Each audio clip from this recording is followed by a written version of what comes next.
Hello guys क्या आप corona की वैक्सीन ले चुके हैं या लेना चाहते हैं, लेकिन आपके मन में डाउट है कि वैक्सीन कितना कारगर होगा, कितना कारगर नहीं होगा, क्या क्या साइड इफ़ेक्ट होंगे वैक्सीन लेने के बाद से, किसे कोविड की वैक्सीन लेनी चाहिए, किसे नहीं लेनी चाहिए।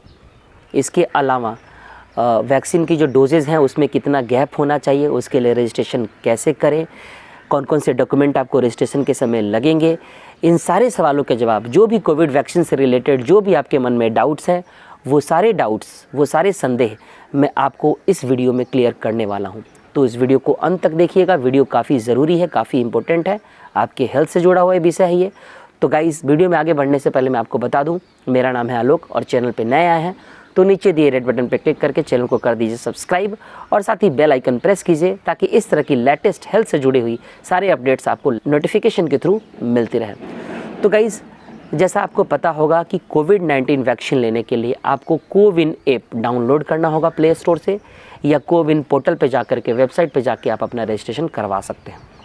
इसके अलावा कोविड वैक्सीन से जुड़े हुए जो भी आपके डाउट्स है, जो भी क्वेश्चंस है, उस क्वेश्चन का आंसर जानने के लिए मैं आपको लेके चलता हूँ मिनिस्ट्री ऑफ हेल्थ के जो वेबसाइट है, जो गवर्नमेंट की ऑफिशियल वेबसाइट है, वो वेबसाइट इन सारे सवालों के जवाब में क्या कहती है, गवर्नमेंट क्या कहती है, जो भी डाउट्स हैं कोरोना वैक्सीन को लेकर के, उन सारे सवालों के जवाब मैं आपको देने वाला हूं। चलते हैं गवर्नमेंट ऑफ इंडिया के ऑफिशियल वेबसाइट पे, जहां आपको मैं जानकारी देने वाला हूं कोविड वैक्सीन से रिलेटेड जो भी आपके डाउट्स हैं उन सब के बारे में। तो चलिए चलते हैं मोबाइल के स्क्रीन पर और एक एक करके जानकारी लेते हैं। तो यहाँ पर आप देख सकते हैं ministry of health and family welfares का वेबसाइट है और इसमें फ्रीक्वेंटली आस्क्ड क्वेश्चंस, वैक्सीन से रिलेटेड जो भी डाउट्स है उन सब डाउट्स को गवर्नमेंट ऑफ इंडिया ने क्लियर किया है। तो सबसे पहला जो एक क्वेश्चन आता है दिमाग में वो आता है, सबसे फर्स्ट जो क्वेश्चन है, where should I register for the vaccination, टीका के लिए हम पंजीकरण कहाँ से करें।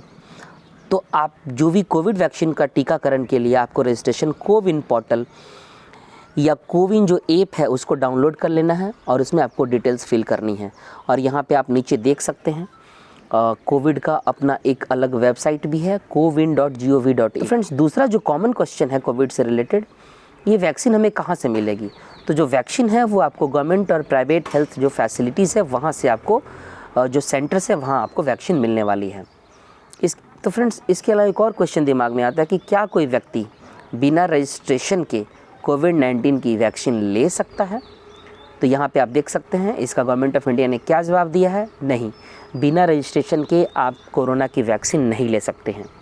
रजिस्ट्रेशन हो जाने के बाद आपको डेट और टाइम दिया जाएगा मैसेज के थ्रू और आपको बताया जाएगा। हाँ, वॉक इन वैक्सीनेशन सेंटर्स के थ्रू, जो वैक्सीनेशन सेंटर हैं, टीकाकरण केंद्र हैं, वहाँ भी जाके आप अपना रजिस्ट्रेशन करवा सकते हैं। इसके अलावा दोस्तों, सबसे अहम जो क्वेश्चन आता है कि कौन कौन से डॉक्यूमेंट्स की ज़रूरत होगी यदि आप कोरोना वैक्सीन की रजिस्ट्रेशन करवाना चाहते हैं। तो डॉक्यूमेंट्स के लिए मैं आपको बता दूं, आपको फ़ोटो आईडी की ज़रूरत होगी। निम्नलिखित में से कोई भी फ़ोटो आईडी आप प्रोड्यूस कर सकते हैं रजिस्ट्रेशन के समय, जिसमें सबसे पहले आपको बता दूं आधार कार्ड फ़ोटो आईडी है, ड्राइविंग लाइसेंस, ये जो भी डॉक्यूमेंट्स हैं उसमें से कोई भी एक डॉक्यूमेंट आप प्रोड्यूस कर सकते हैं, जैसे आधार कार्ड, ड्राइविंग लाइसेंस, यदि आपका हेल्थ इंश्योरेंस का स्मार्ट कार्ड है, मनरेगा का कोई भी आपके पास कोई कार्ड है, जॉब कार्ड, वो भी आप प्रोड्यूस कर सकते हैं। पैन कार्ड है, पासबुक है कोई बैंक या पोस्ट ऑफिस का, पासपोर्ट, पेंशन का डॉक्यूमेंट। यदि आप सेंट्रल, स्टेट या पब्लिक लिमिटेड कंपनी के वर्कर हैं या कर्मचारी हैं तो आप अपना आईडी कार्ड भी शो कर सकते हैं, आप अपना वोटर आईडी दिखा सकते हैं। तो इनमें से कोई भी डॉक्यूमेंट वैध है यदि आप रजिस्ट्रेशन करवाना चाहते हैं। तो गाइज़, यहाँ पे एक और क्वेश्चन है कि क्या फ़ोटो आईडी रजिस्ट्रेशन के समय ज़रूरी है। तो हाँ, फ़ोटो आईडी आपको प्रोड्यूस करना पड़ेगा, जैसा मैंने बताया।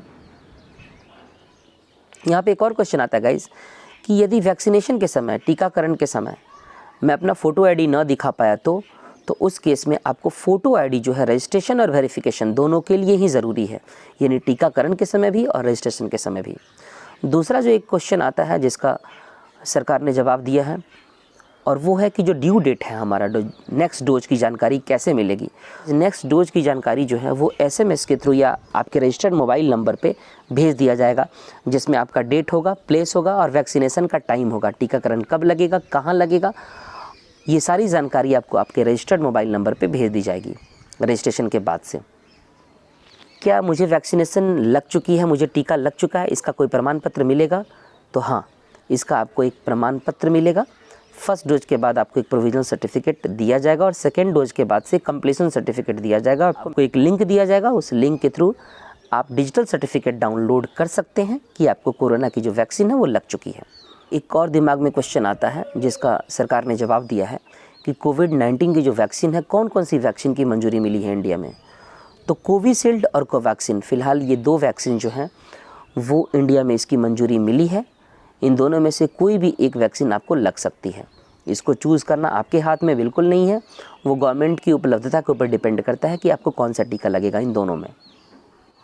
वैक्सीनेशन जो है वो बच्चों को क्यों नहीं दिया जा रहा है?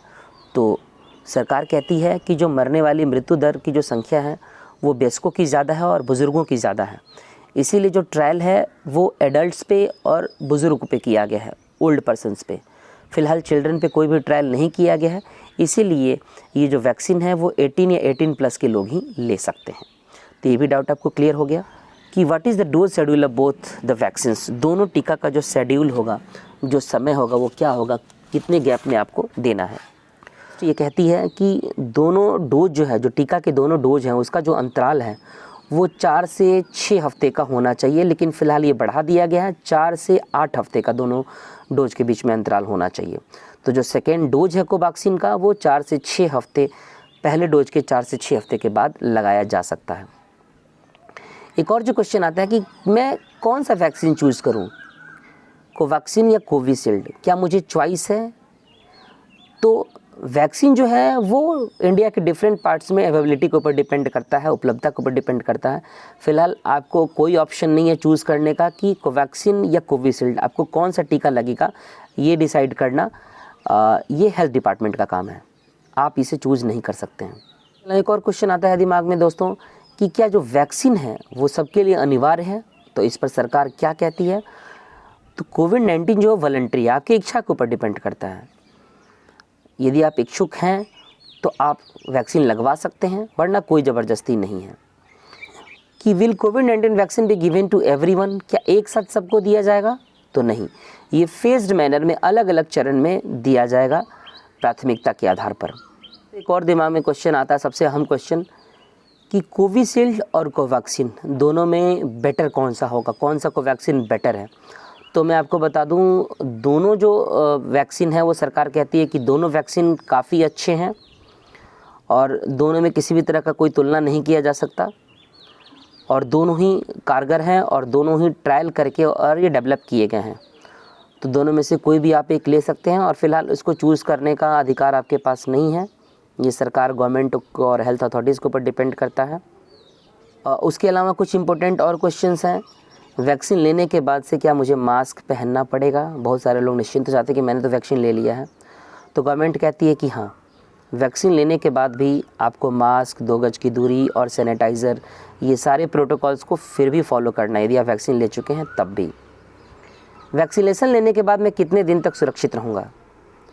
तो ये आपकी इम्यूनिटी के ऊपर डिपेंड करता है। Mask, hand wash, physical distancing, ये सब बिहेवियर जो है आपको रिकमेंड किया जाता है। तो फ़िलहाल ये भी निश्चित है और इस पर रिसर्च जो है अभी कंटिन्यू है। वैक्सीन लेने के बाद मुझे कौन कौन सी सावधानियां बरतनी हैं? तो वैक्सीन लेने के बाद से यदि आपको किसी भी तरह की कोई भी परेशानी होती है तो आप नियरेस्ट हेल्थ फैसिलिटी को कॉल कर सकते हैं या रजिस्टर्ड नंबर जो भी आपको दिए गए हैं, आपके रजिस्टर्ड नंबर पे जो भी मैसेज आएगा कोविन की तरफ से, उसमें इसकी सारी डिटेल्स आपको मिल जाएगी कि किससे आपको कांटेक्ट करना है। और क्या ये ज़रूरी है कि फ़र्स्ट डोज मैंने जिस वैक्सीन का लिया था, क्या सेकेंड डोज भी उसी वैक्सीन का लेना है? तो इस क्वेश्चन का आंसर गवर्नमेंट ऑफ इंडिया क्या देती है तो मैं आपको बता दूं, वैक्सीन जो है वो इंटरचेंजेबल नहीं है। यानी जिस कंपनी का जो भी वैक्सीन आपने फर्स्ट डोज में लिया था, सेम ब्रांड, सेम वैक्सीन आपको सेकेंड डोज में भी लेना है। यानी यदि आपको कोविशील्ड का फर्स्ट डोज लगा है तो सेकेंड डोज भी कोविशील्ड का ही लगेगा, कोवैक्सीन का आप नहीं ले सकते हैं। तो फर्स्ट डोज और सेकेंड डोज वो सेम ब्रांड और सेम वैक्सीन होनी चाहिए। तो ये सारे डाउट्स है दोस्तों जो कि आपको इस गवर्नमेंट ऑफ इंडिया के वेबसाइट पे दिया हुआ है। उम्मीद है इससे जुड़ा हुआ और भी कोई भी डाउट होगा तो आप हमें कमेंट सेक्शन में कमेंट करके पूछ सकते हैं, मैं तुरंत ही उसका रिप्लाई दूंगा। नेक्स्ट वीडियो के लिए नीचे दिए रेड बटन पर क्लिक करके चैनल को सब्सक्राइब कर दीजिए और साथ ही बेल आइकन प्रेस कर लीजिए लेटेस्ट वीडियो की इन्फॉर्मेशन सबसे पहले पाने के लिए। तो मिलते हैं नेक्स्ट वीडियो में, तब तक के लिए टेक केयर, अपना ध्यान रखें, अपने परिवार का ध्यान रखें। Good bye.